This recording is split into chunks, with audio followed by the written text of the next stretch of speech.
Assalamualaikum warahmatullahi wabarakatuh.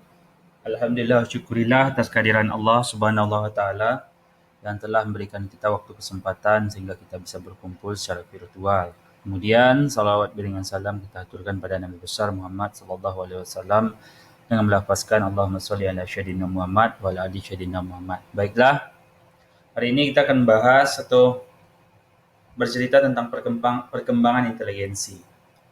Jadi, ada beberapa istilah dalam inteligensi. Ada inteligensi question atau kecerdasan. Kedua, ada EQ, emotional question atau kecerdasan emosi. Kemudian ada creativity question atau kecerdasan kreativitas, dan SQ, kecerdasan spiritual atau spiritual question, dan SQ, social question atau kecerdasan sosial.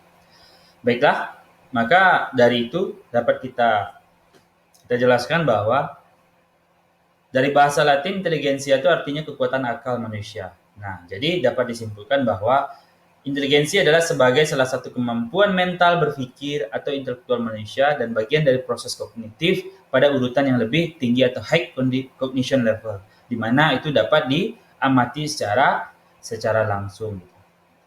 Lanjut di sini, inteligensi adalah kemampuan berpikir secara cepat dan tepat. Nah, makanya pada pembahasan hari ini dapat dikaitkan dengan bahwa inteligensi merupakan pengetahuan, pemikiran, kemampuan bertindak secara efektif dalam menghadapi situasi baru dan mendapatkan serta memanfaatkan informasi. Bisa saja contoh lainnya adalah bentuk dalam mengatasi sebuah rintangan atau tantangan dan masalah yang memang sedang dihadapi oleh seorang individu.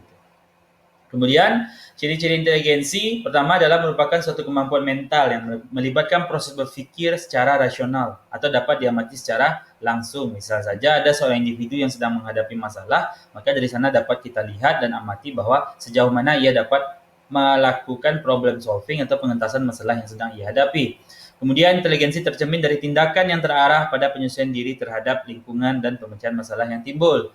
Nah, kemudian pengukuran inteligensi dapat dilaksanakan dengan dua cara. Pertama adalah kualitatif, yaitu perbedaan inteligensi disebabkan karena kualitas individu yang berbeda atau pengamatan secara langsung. Kemudian kuantitatif, perbedaan inteligensi disebabkan karena terdapat perbedaan kualitas individu, artinya dengan menggunakan beberapa alat yang sudah baku atau instrumen yang baku. Kemudian ini cara mengukur inteligensi seseorang menurut Alfred Binet atau tes Stanford Binet dengan rumus IQ-nya. Nah, lanjutnya di sini klasifikasi menurut Stanford Binet. Nah, ini dia, ada jenius, sangat cerdas, cerdas, di atas rata-rata, rata-rata, di bawah rata-rata, mohon maaf, ada garis bodoh atau moron, dan imbecile atau idiot.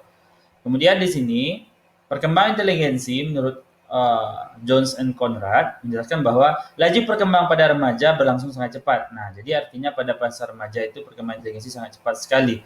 Kemudian terdapat variasi dalam saat laju dan kecepatan deklinasi menurut jenis-jenis kecakapan atau khusus tertentu.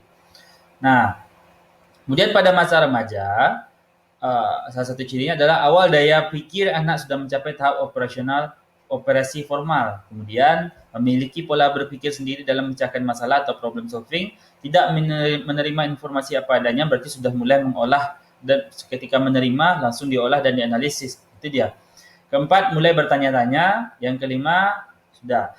Lanjutannya adalah pada masa remaja. Kemudian kelima adalah remaja akan lebih banyak melakukan pengamatan keluar dan membandingkannya dengan hal-hal yang selama ini dia ajarkan kepadanya. Artinya pengalaman masa lalu dengan pengalaman yang baru itu akan dia coba menganalisisnya dan dihubungkannya.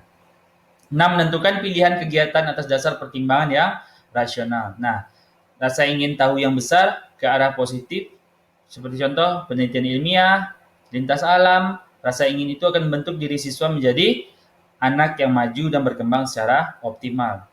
Ini dia karakteristik perkembangan inteligensi remaja. Timbul kesadaran berpikir tentang berbagai kemungkinan tentang dirinya, memikirkan dirinya di masa depan, mampu memahami norma, mampu menggunakan teori yang dimiliki, dan yang lain.